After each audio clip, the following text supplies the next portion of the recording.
अमल तकसीर तकसीर से याद कर सकते हैं तकसीम या पाउडर करना, सुफूफ साजी, powdering size reduction. This is a mnemonic not exactly the meaning. तो सुफूफ क्या होता है? सुफूफ इस बारीक और खुश्क दवा का नाम है जो नबाती, हैवानी या मादनी मुख्तलिफ दवाओं के लिए तैयार की जाती है। एक या एक से ज़्यादा दवा को पीस कर तैयार किया जाती की हुई चीज़ को सुफूफ बोलते हैं। पीस कर तैयार किया जाने वाली चीज़ को सुफूफ बोलते हैं।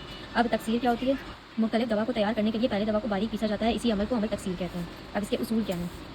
अगर सुफूफ की तरकीब में जौहरात हिजरियात हो तो उनको अलहदा गरल कर लें, बाद में सबको साथ में मिला के गरल करें। अगर मगजियात शामिल है तो उनको पहले अलग कूट लें। अगर ज़ाफ़रान काफूर या खुशबूदार अज्जा है तो उसको आखिरी में उसको अलग अलहदा गरल करें और आखिरी में मिलाएं। अगर सुफूफ में नौशादर और शोरबा जैसी जाज़िब रतूबत जैसी चीज़ें हैं तो उनको शामिल करना हो तो उनको मतलब ऐसी जाज़िब चीज़ें हैं जो मौसमी बरसात में नम होकर ख़राब हो जाएँ तो ख़राब होने का अंदेशा हो तो उस सुफूफ को शीशी में रख के उसमें एक चूने की पोटी को धागे से बांध के लटका दें, जिससे चूना जो होगा वो नमी को जज्ब कर लेगा और ये सही रहेगी, ख़राब नहीं होगी। अगर किसी नुस्खे में ज़्यादा चीज़ों का सुफूफ बनाना हो तो सबको अलग अलग पीस लें, जैसे हिजरियात अलग, जौहरात मग्ज़ तुक्मा अलग, ज़ाफ़रान नंबर वगैरह अलग कर लें।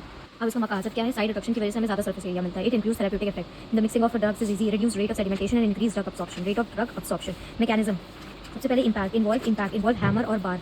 ये मैकेनिज्म के सबसे पहले इम्पैक्ट के ऊपर involves hammer and bar at high speed, इसको हैमर मिल बोलते हैं। ये इस तरह से सब बहुत स्पीड से आता है। उसके बाद compression, particle crush between the rollers, इसको रोलर मिल बोलते हैं। Cutting, material cut with sharp things, this is cutter mill. Attrition, particle scraping against another, fluid energy mill, इस तरह से अट्रैक्शन है। Factors affecting size reduction is hardness, toughness, stickiness, moisture control, moisture content, melting point, softening point and others like shape, size, flow, density वगैरह। दर्जात क्या होते हैं? दरदरा, सुफूफ, दरमियानी दर्जा, दरमियानी बारीक और बहुत बारीक और super fine, micro super fine powder. उनकी छलनी का नंबर देख लेंगे, 20, 40, 60, 80 इस तरह से होता है। उसके बाद ट्रेडिशनल और मॉडर्न इक्विपमेंट्स में आते हैं हावन दस्ता। तो ट्रेडिशनल इक्विपमेंट पता है हावन दस्ता इस तरह का होता है पीटने के लिए। फिर आता है गरहल, ये गरहल ऐसे इस तरह का होता है गरहल। फिर आता है सिलबट्टा तो आपने देखा ही है। फिर होती है चक्की होती है, ठीक है। फिर उसके बाद मॉडर्न इक्विपमेंट्स में आते हैं कटर मिल, हैमर मिल, बॉल मिल, एज रनर, चेज मिल एक्सेट्रा।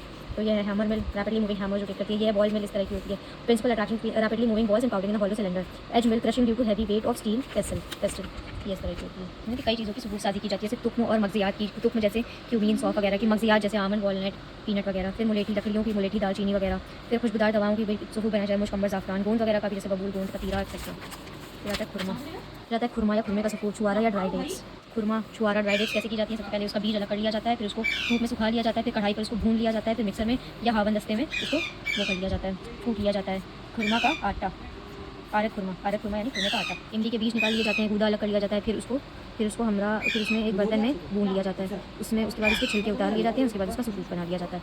या फिर क्या किया जाता है? इमली के बीज को पहले पानी में 7-8 दिन के लिए रख दिया जाता है, उसके बाद उसके छिलके को निकाल लिया जाता है, उसके बाद धूप में सुखा के उसका सुफूफ बना लिया जाता है। अब रेशम का सुफूफ कैसे बनाते हैं? अब रेशम को पहले लेते हैं, उसके बाद कैंची से इसको काट लेते हैं, छोटे छोटे टुकड़े कर लेते हैं, फिर इसको कढ़ाई में बिराई कर लेते हैं और फिर उसको सुफूफ बना लेते हैं। अब मस्तगी का सुफूफ कैसे बनता है?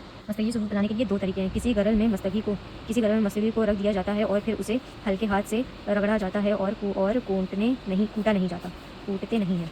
इसे रगड़ा जाता है, कूटा नहीं जाता। इसे रगड़ा जाता है क्योंकि कूटने से मस्तगी गरल में फ्रिक्शन की वजह से गर्म हो जाएगी और गरल में चिपकने लगेगी और तब इसे बनाने में दुश्वारी होगी। मतलब इसको इसमें रगड़ा जाता है और कूटा नहीं जाता है क्योंकि फिर वो चिपचिपी हो जाती है। दूसरा तरीका यह है कि अगर मस्तगी सही से नहीं पिस पा रही है तो उसके साथ शक्कर डालकर भी पीस सकते हैं। पहले एक लेयर सिरका, फिर मस्तगी, फिर एक लेयर उसके ऊपर फिर शक्कर। अच्छा, पहले एक लेयर शक्कर डालें, फिर मस्तगी रखें, फिर एक लेयर शक्कर डालें एक कंटेनर में और फिर अगर पहले तरीके से नहीं पिस रही है तो इस तरह से इसको पीसा जाता है शक्कर के दरमियान रख के। तीसरा तरीका क्या है कि ठंडे मौसम में मस्तगी बहुत ठोस हो जाती है तो इसका सुफूफ तैयार करने के लिए गाय का घी इसके साथ एक कढ़ाई में डाल आग पर रख दिया जाता है, इसे मस्तगी पिघल जाती है। ये फिर उसके बाद है मुकेल का सुफूफ क्या होता है? हल्का नर्म किया जाता है, कढ़ाई में हल्का इसको नर्म किया जाता है और फिर गरल कर लिया जाता है, दवान इस्तेमाल करना होता है।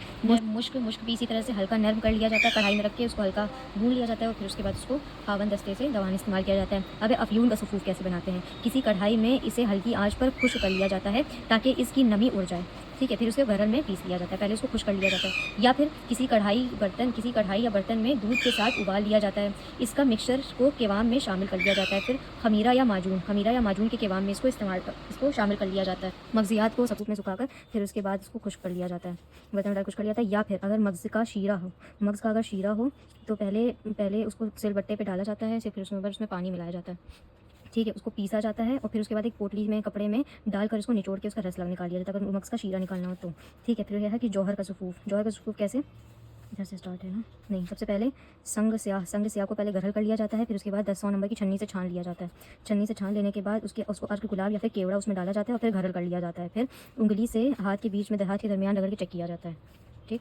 उसके बाद है ज़ाफ़रान का सफ़ूफ़। सबसे पहले उसको गरल करके सफ़ूफ़ बना लिया जाता है, गरल कर लिया जाता है, सफ़ूफ़ बना लिया जाता है। फिर उसी सफ़ूफ़ को दवा के साथ मिलाकर सफ़ूफ़ फिर से गरल कर लिया जाता है ताकि दवा के साथ ज़ाफ़रान सही तरह से मिक्स हो जाए।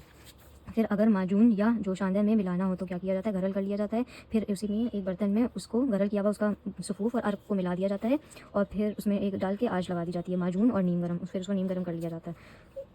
अंबर का सफ़ूफ़ सबसे पहले उसको गरल करके खुश्क करके गरल कर लिया जाता है। फिर उसमें शक्कर मिलाई जाती है, शक्कर के हमरा उसको घी के हमरा शक्कर मिला ली जाती है, गरल कर फिर घी के साथ उसको मिला के घी और अंबर दोनों को जोश दे लिया जाता है। This is all about सफ़ूफ़।